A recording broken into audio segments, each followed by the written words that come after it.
बुलबुल बिल्कुल बेहोश होने वाली थी। वो भागी भागी रानू चिड़िया के घर आती है।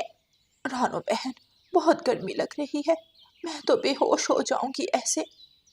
रानू चिड़िया जल्दी से बुलबुल को हवा देने के लिए पंखा चला देती है, जिससे बुलबुल को कुछ आराम मिलता है।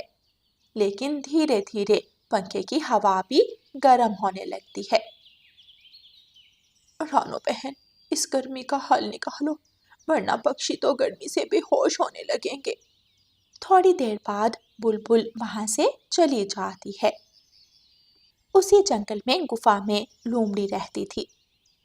ऐसा लग रहा है कि गुफा में आग लग गई है, जाकर नदी पर नहा लेती हूँ। लोमड़ी गुफा से निकलती है और नदी पर पहुंच जाती है और पानी में घुस जाती है। लोमड़ी मजे से नदी के ठंडे पानी के मजे ले रही थी कि वहां गोरी कवि आ जाती है। लोमड़ी, अरे ओ लोमड़ी, क्यों नदी का पानी गंदा कर रही हो? हम पक्षियों ने इसी नदी से पानी पीना होता है, इसलिए नदी से बाहर निकलो। भाग जा यहाँ से कवि, वरना नदी से निकलकर तुझे ही खा लूंगी। गोरी कवि गुस्से में घर आ जाती है। तुम्हें क्या हुआ गोरी? एक तो इस गर्मी ने परेशान कर रखा है, ऊपर से नदी पर पानी पीने गई तो नदी में लोमड़ी घुसी हुई थी। गोरी, इस गर्मी से तो सब पक्षी ही परेशान हैं। तभी गोरी के दिमाग में एक शैतानी आइडिया आता है। कालू जी, अगर आप शहर वाले जंगल जाकर किसी का फ्रिज चुरा लाएं तो हमें उससे बहुत ज्यादा फायदा होगा। मैं समझा नहीं गोरी, फ्रिज से हमें क्या फायदा होगा? फिर गोरी कवि कालू को सारी योजना बताती है और दोनों कौवे हंसने लग जाते हैं। कालू कौवा रात के समय अपने घर से फ्रिज चुराने निकल जाता है। वो शहर वाले जंगल पहुंच जाता है। इस जंगल में वो एक भूरा कौवा ही है जो बहुत अमीर है। अगर मुझे अच्छा फ्रिज मिलेगा तो उसी के पास से मिलेगा। ऐसा सोचकर कालू कौवा भूरे कौवे के घर की तरफ उड़ता है और उसके घर के पास बड़े पेड़ पर जाकर बैठ जाता है। अभी भूरे कौवे के घर की लाइट जल रही थी। फिर कुछ देर बाद जब भूरे कौवे के घर की लाइट बंद होती है तो कालू कौवा उसके घर में घुस जाता है। कालू कौवा भूरे कौवे का फ्रिज चुराकर जल्दी से उसके घर से भागता है। अगली सुबह जंगल में ऐलान होता है। सुनो सुनो सुनो, जिस पक्षी को फ्रिज जैसी ठंडक चाहिए, कालू की कूल शॉप पर आकर वो गर्मी से छुटकारा पा सकता है। सुनो सुनो। बुलबुल के घर भी कालू की आवाज आ रही थी। बुलबुल ये ऐलान सुनकर जल्दी से कालू की कूल शॉप पर पहुंच जाती है। मुझे बहुत गर्मी लग रही है, कालू भाई मुझे भी फ्रिज की ठंडक चाहिए। बुलबुल, अगर 10 मिनट फ्रिज में रहोगी तो 50 रुपए, और अगर उससे ज्यादा तो 70 रुपए। मेरे पास तो 20 रुपए हैं बस। तो 1 मिनट बैठने को मिलेगा। ठीक है, मैं 1 मिनट ही बैठ जाऊंगी, कुछ तो सुकून मिलेगा। बुलबुल कालू कौवे को 20 रुपए देती है और कालू अपनी फ्रिज में बुलबुल को बिठा देता है। बुलबुल को अंदर बहुत सुकून मिल रहा था। लेकिन जैसे ही 1 मिनट पूरा होता है, कालू कौवा फ्रिज का दरवाजा खोल देता है। चलो निकलो अब मोटी बुलबुल, तुम्हारा 1 मिनट पूरा हो गया। अभी तो सुकून मिलने लगा था और 1 मिनट पूरा भी हो गया। शाम तक कौवों की दुकान पर भीड़ लग गई थी। ये लो 70 रुपए और मैं पूरे 20 मिनट अंदर रहूंगी। चुटकी कालू को पैसे पकड़ाती है और फ्रिज के अंदर चली जाती है। जब 20 मिनट पूरे होते हैं तो कालू फ्रिज का दरवाजा खोल देता है। चुटकी चिड़िया बाहर आती है तो उसे बहुत तेज गर्मी लग रही थी। अब तो पहले से ज्यादा गर्मी लग रही है, मैं सुबह जल्दी आ जाऊंगी और सबसे पहले मैं ही बैठूंगी। ये सब रानू चिड़िया को भी पता चलता है। कवि ये सब ठीक नहीं कर रहे, अपने लालच के लिए पक्षियों के साथ खेल रहे हैं। अगली सुबह लंबी लाइन कौवों की कूल शॉप के आगे लगी हुई थी। गौरी कभी एक तरफ डंडा लेकर खड़ी थी। जो पक्षी लाइन तोड़ता गौरी एक डंडा उसके लगा देती। मैं कब से देख रही हूँ मोटी चोंच वाले हरे तोते तो लाइन तोड़ रहा है, अब एक डंडा लगेगा तेरे। मेरे पास पूरे 50 रुपए हैं, मुझे लाइन में आगे आने दो वरना मैं चला जाऊंगा। तोते को रास्ता दो, चलो चलो तुम सब पीछे हटो। गौरी तोते को लाइन में पहले नंबर पर लाकर खड़ा कर देती है। गौरी और कालू रोज की एक मोटी रकम कमा रहे थे।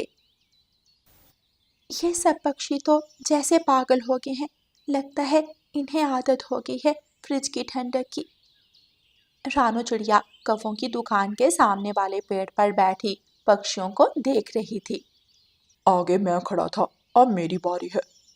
मैं आगे खड़ा था, मेरी बारी है। चाचा छमछम झूठ मत बोल वरना अच्छा नहीं होगा। देखते ही देखते कबूतर और चाचा छमछम के बीच लड़ाई शुरू हो जाती है। लड़ाई करनी है वो सामने जाकर करो, मेरी दुकान के आगे ये सब नहीं चलेगा। मैं पूरे 50 रुपए दूंगा। बता कबूतर तू कितने देगा? मेरे पास तो 5 रुपए हैं बस, लेकिन गर्मी बहुत लग रही है। चल कबूतर निकल यहाँ से, और चाचा छमछम तुम आओ, तुम्हें फ्रिज की ठंडक पहले दूंगा। तुम दोनों से मैं बदला लेकर रहूंगा। कबूतर ऐसा सोचकर रानू चिड़िया के पास जाता है। मैं तो खुद बहुत परेशान हूँ इस सब से। सब पक्षी दिन ब दिन बहुत चिड़चिड़े होते जा रहे हैं और लड़ाई झगड़े बढ़ने लगे हैं। हमें इसका कोई हल तो निकालना होगा कबूतर भैया। रानू बहन, अगर बारिश हो जाए तो कौवों की दुकान बंद हो जाए, क्योंकि बारिश होगी तो जंगल में ठंडक पैदा होगी। जी कबूतर भैया, ठीक कहा आपने। चलें हम जाकर खुद गरजू बादल से बात करते हैं। फिर कबूतर और रानू चिड़िया मिलकर गरजू बादल के पास जाते हैं और उसे अपनी सारी समस्या बताते हैं। मैं तुम पक्षियों के जंगल की तरफ ही आ रहा हूँ, जल्द ही तुम्हारे जंगल में बारिश होगी। फिर अगली सुबह जंगल में तेज बारिश शुरू हो जाती है और कौवों की दुकान पर कोई पक्षी नहीं आता। कालू जी, आज तो एक भी ग्राहक नहीं आ रहा, अब कमाई कहाँ से होगी? आ जाएंगे गौरी, जैसे ही बारिश खत्म होगी बहुत सारे ग्राहक आएंगे। तभी वहाँ भूरा कौवा आ जाता है। ये फ्रिज तो मेरे फ्रिज जैसा लग रहा है। भूरे भाई, सब फ्रिज एक जैसे ही तो होते हैं, ये तो हमारा फ्रिज है। अच्छा, तो कुछ दिन पहले जो मेरा फ्रिज चोरी हुआ था तुम कौवों ने चुराया था, है ना? भूरा कौवा कालू कौवे और गौरी कौवे की खूब पिटाई करता है और अपना फ्रिज ले जाता है। गौरी चिंता मत करो, हमारे पास पैसे हैं, जाकर बुलबुल से दवा ले आते हैं। प्यारे दोस्तों, ऐसे कौवों को उनके किए की सज़ा मिल जाती है। और प्यारे दोस्तों, इस कहानी को लाइक, अपने दोस्तों के साथ शेयर और चैनल को सब्सक्राइब करना बिल्कुल मत भूलना। आपका धन्यवाद। जंगल में बहुत तेज बारिश हो रही थी। सब पक्षी अपने अपने घरों में छुपे बैठे थे। रानू चिड़िया स्वादिष्ट पकौड़े बना रही थी। मम्मा जल्दी पकौड़े बनाए, मुझे बहुत भूख लगी है। बस मेरी प्यारी बच्ची, बन गए हैं। बारिश में तो पकौड़े खाने का अलग ही मज़ा है। मम्मा चाय भी ज़रूर बनाना। रानू चिड़िया पैन चूल्हे पर रखती है और चाय बनाने लगती है।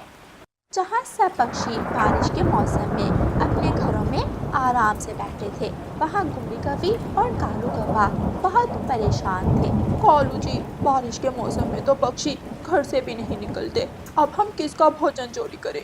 गौरी, मैं रोज रोज के भोजन खोजने से तंग आ गया हूँ। कुछ बड़ा करते हैं, कुछ ऐसा कि हम दिनों में अमीर हो जाएं और हमें भोजन की चिंता ही ना रहे। दोनों कौवे सोच में पड़ जाते हैं कि करें तो क्या करें। तभी कालू कौवे के दिमाग में एक शैतानी योजना आती है और वो हंसने लग जाता है।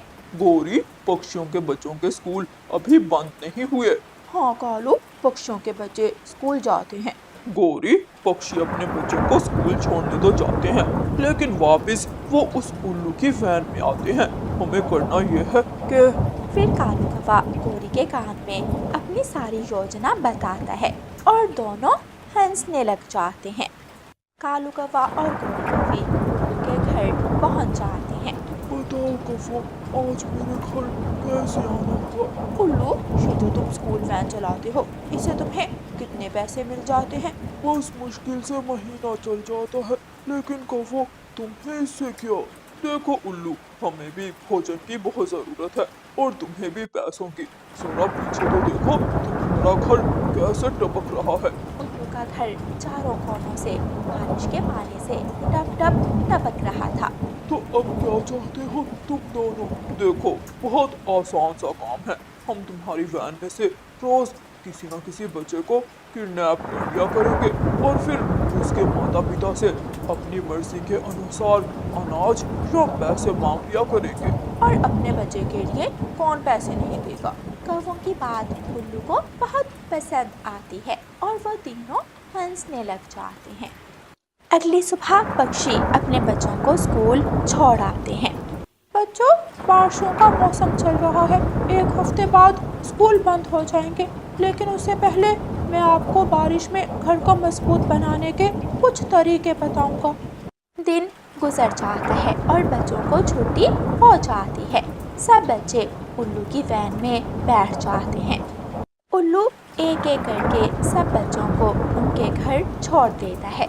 अब वैन में सिर्फ जग्गू और फाख्ता का बेटा था। अंकल अंकल, पहले आप मुझे उतार दें मेरे घर। अच्छा बेटा जग्गू, मैं आपको पहले उतार देता हूँ। उल्लू वैन को कौवों के घर की तरफ मोड़ता है। बेटा, आप भी जग्गू के साथ उसके घर चले जाओ थोड़ी देर, वैन में कुछ खराबी है, फिर मैं आपको बुला लेता हूँ। फाख्ता का बेटा कुछ कहे बिना ही जग्गू के साथ उसके घर चला जाता है। जैसे ही दोनों घर के अंदर जाते हैं, पीछे से गौरी कौवी फाख्ता के बेटे के मुंह पर काला कपड़ा डाल देती है और फाख्ता का बेटा बेहोश हो जाता है। चलो गौरी, अब जल्दी से फाख्ता को फोन करो। क्या तुम कौन हो?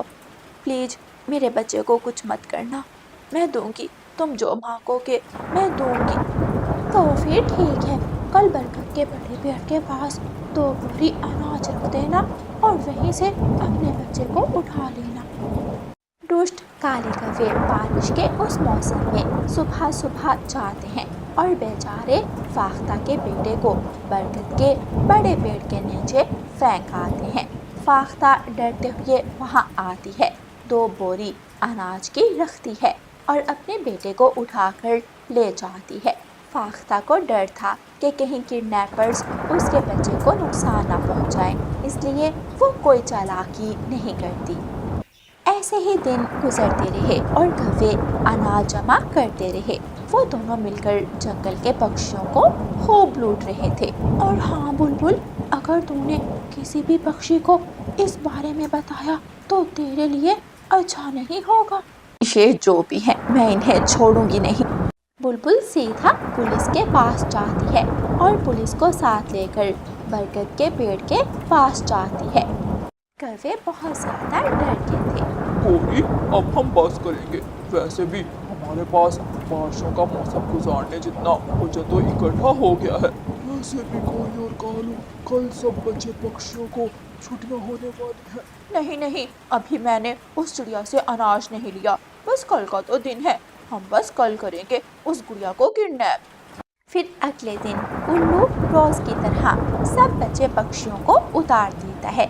अब वैन में सिर्फ जग्गू कौवा और गुड़िया थे। तभी वैन के सामने 2 नकाब किए उल्लू आ जाते हैं और वैन रोक लेते हैं।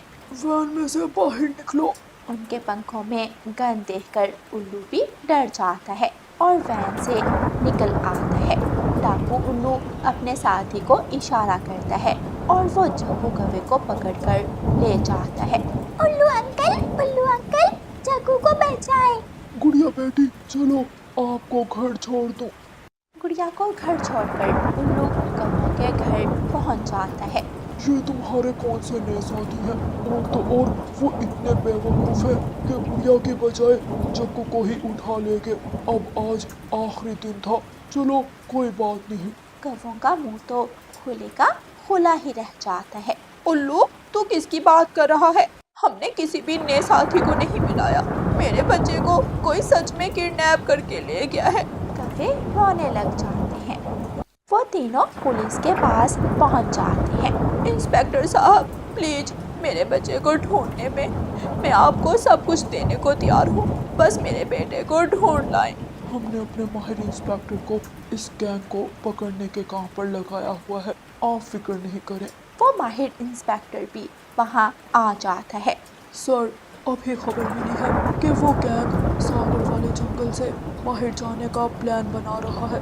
आप मेरे साथ कुछ और ऑफिसर्स भेजें, आज मैं उनको पकड़ कर रहूँगा। कौवों का बेटा जग्गू वापस आ जाता है। जग्गू को गले लगाए गोरी रोए जा रही थी।